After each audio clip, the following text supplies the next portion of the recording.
Let's go to Scotland Yard.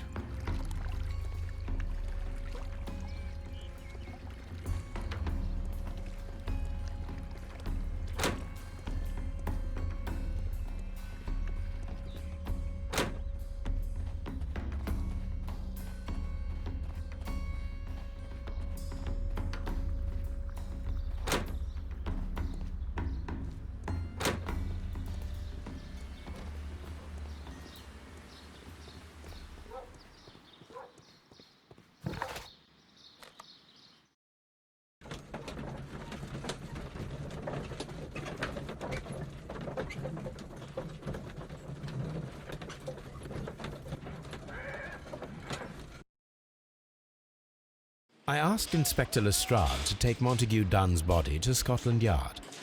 It's ready for autopsy, then.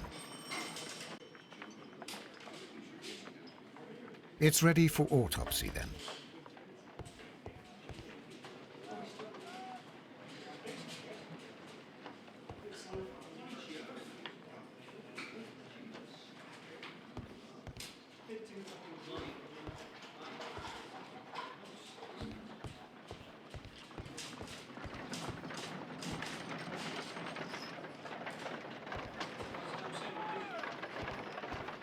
A very good day to you, my friend. Is Inspector Lestrade in? I'm sorry, sir, but the inspector's absent at the moment. Mr. Holmes?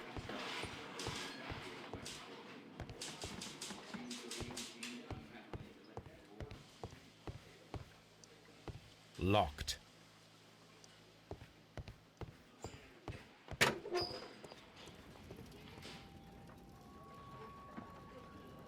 A beautiful feather pen of a good make.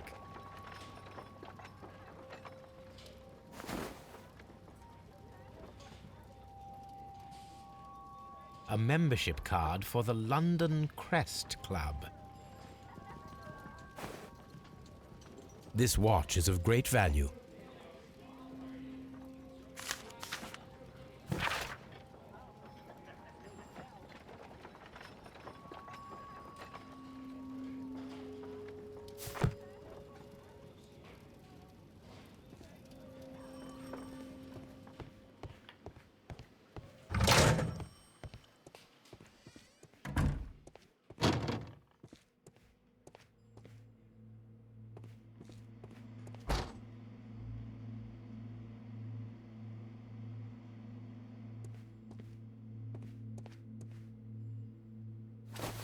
First of all, let us carry out an external examination. No redness, stings, or bruises. There are no suspicious marks upon the chest. Let us finish our external examination so that we can proceed with the autopsy.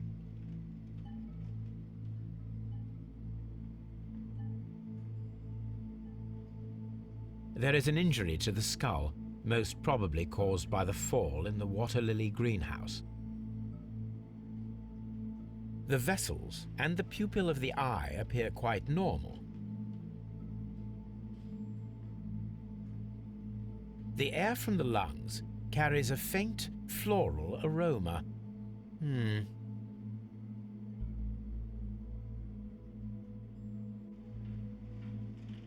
Nothing suspicious here. Now, let us examine the internal organs.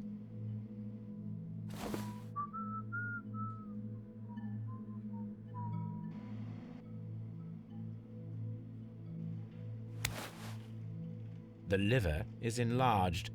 It would seem that he was suffering from an alcohol addiction.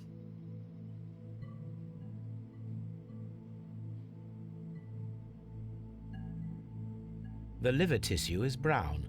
There are no visible pathological signs.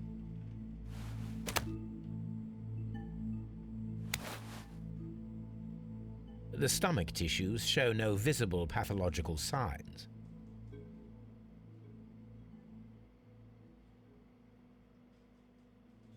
There is a small amount of content. It appears that he breakfasted lightly, only a short while before his death.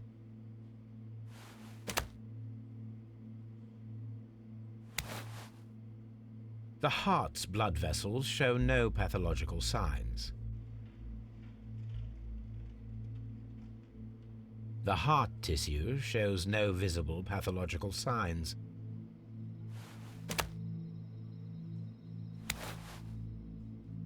The lungs are congested and edematous.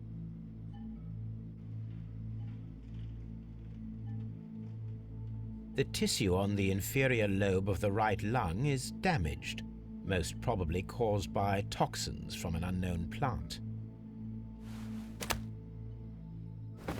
My suspicions have been substantiated. Montague Dunne, the director of Kew Gardens, died from poisoning, plant poisoning to be more exact. You mean Yes, it is murder. we should inform Lestrade? Yes, but do remember, Watson, that I discovered the murder. The challenge is mine. The challenge, Holmes? We need to locate that deadly plant. Such a perfect murder appeals to me. Murder of any kind appeals to you. Is that all we need to do? No, we also have the people working at Kew Gardens, Martyn Hamish, and the son of the victim, Albert Dunne. And also Miss White, of whom we spoke with Mr. Hamish. Should we bring them all here for interrogation? No, a few innocuous questions at Kew will suffice, as well as a discreet delve into their personal affairs. Yes, Watson, it is time now to open the doors. Even those in the staff building. I suppose that is necessary. We should also be concerned with the victim himself. After all, we don't know very much about Montague Dunne. You're enjoying this already, aren't you? More than a little.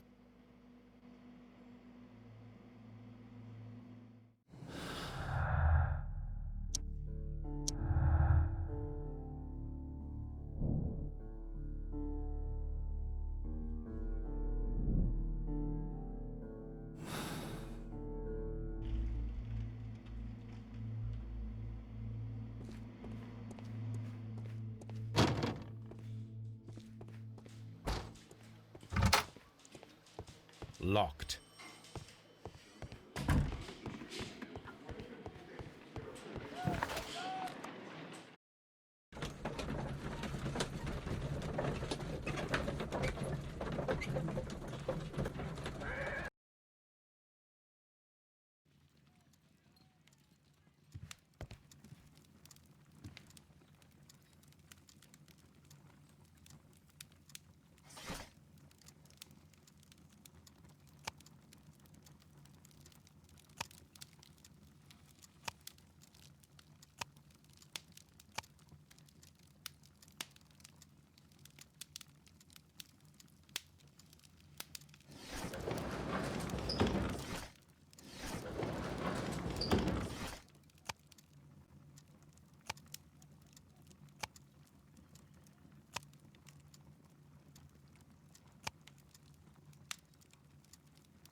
Here it is.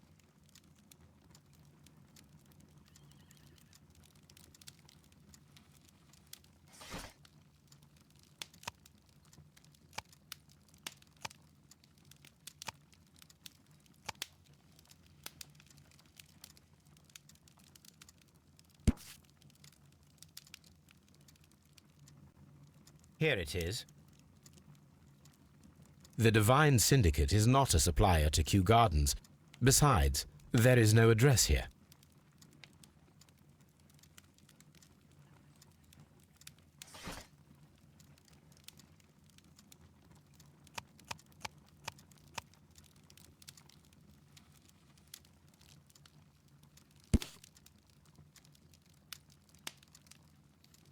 Here it is.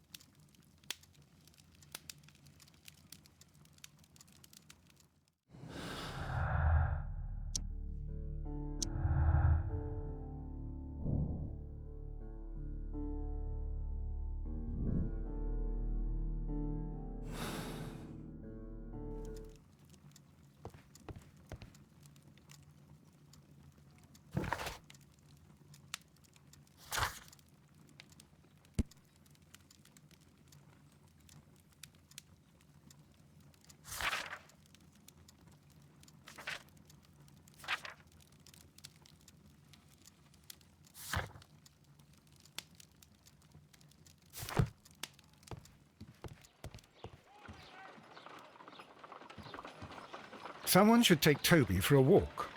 Have you found something interesting? Someone should take Toby for a walk. Have you found something interesting? Oh dear, Toby. I wasn't aware that you were Watson's new literary agent.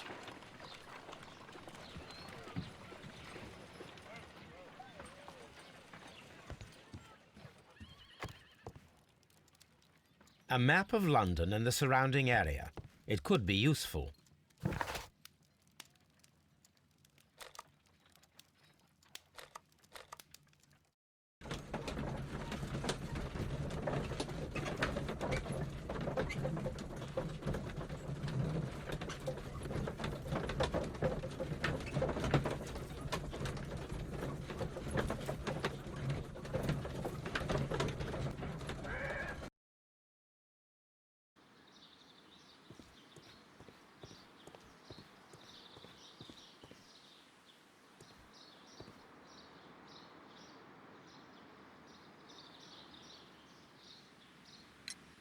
Mr. Hamish, can you explain to us what happened to the colonial collection?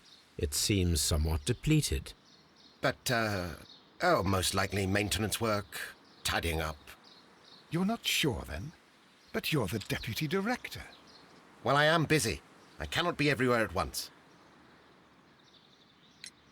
As deputy director, how was your relationship with Montague Dunne? To be honest with you, Mr. Holmes, it could have been better.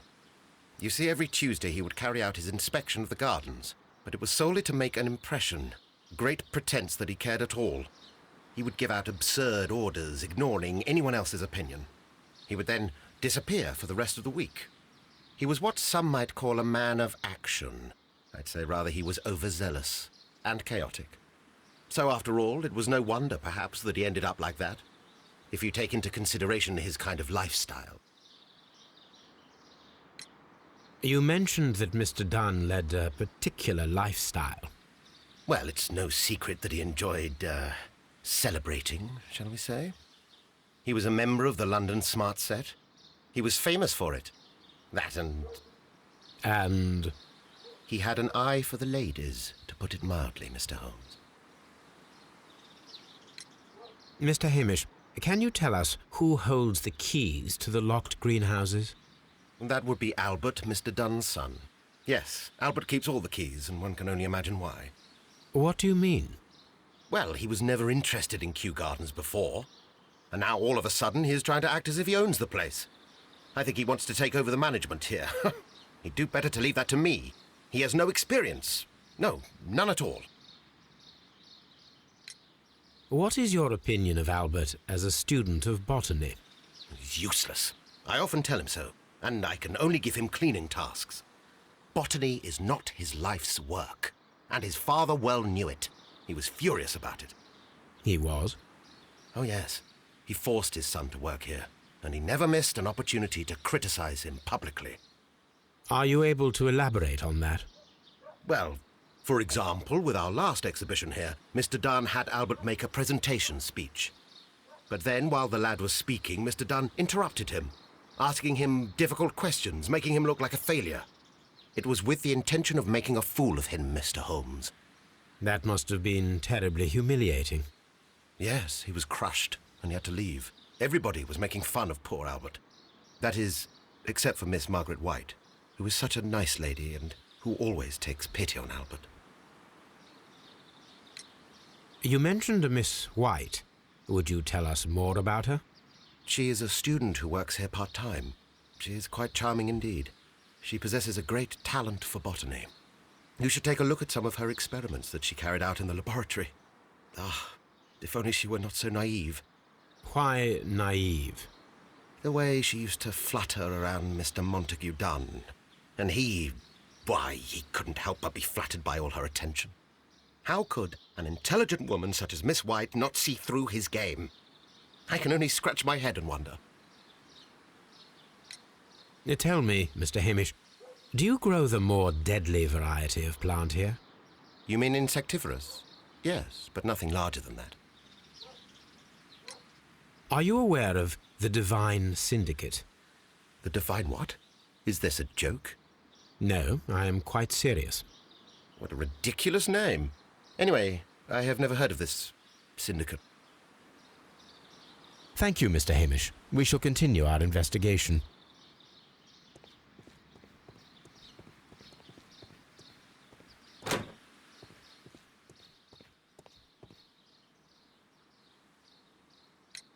Who is Miss Margaret White?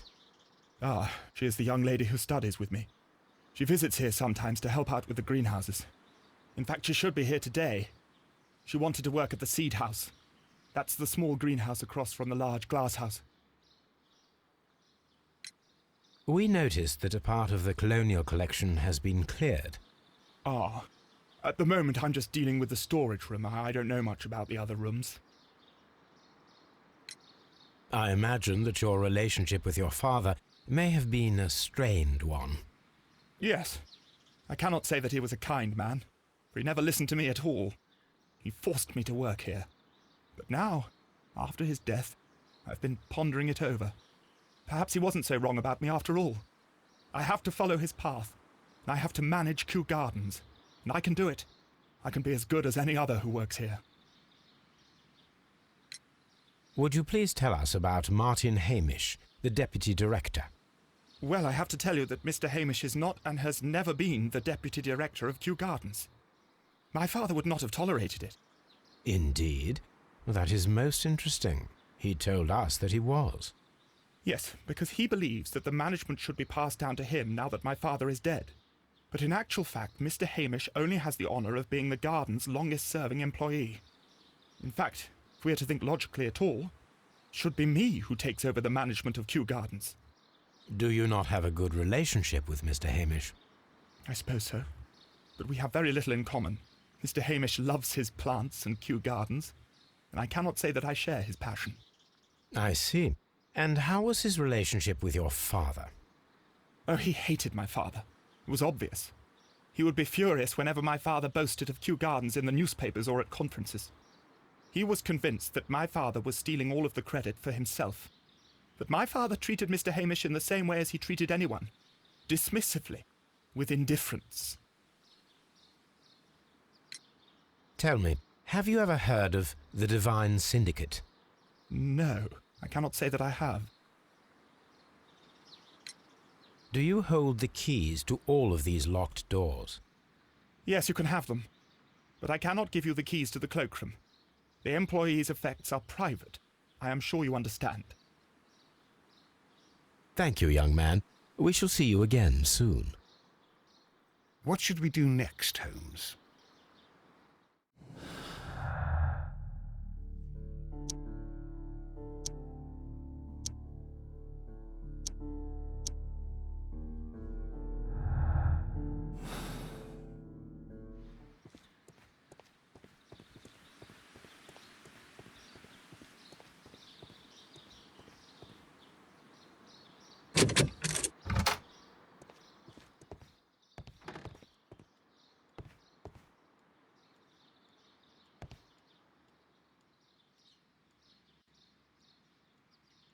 Champagne. Montague Dunne had good taste. French wine. A remarkable vintage.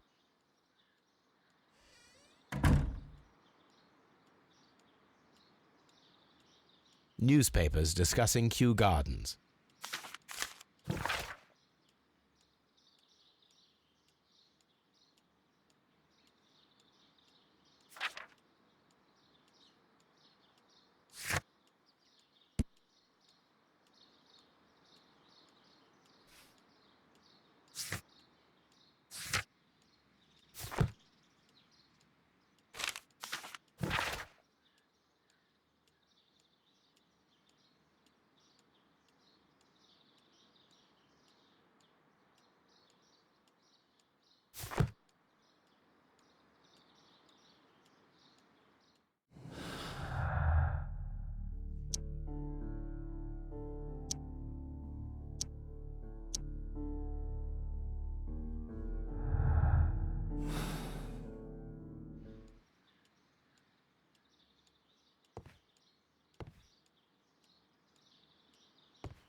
a photograph of Montague Dunne and Reynold Hamish.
I suggest that we don't tell Miss Margaret White about this document.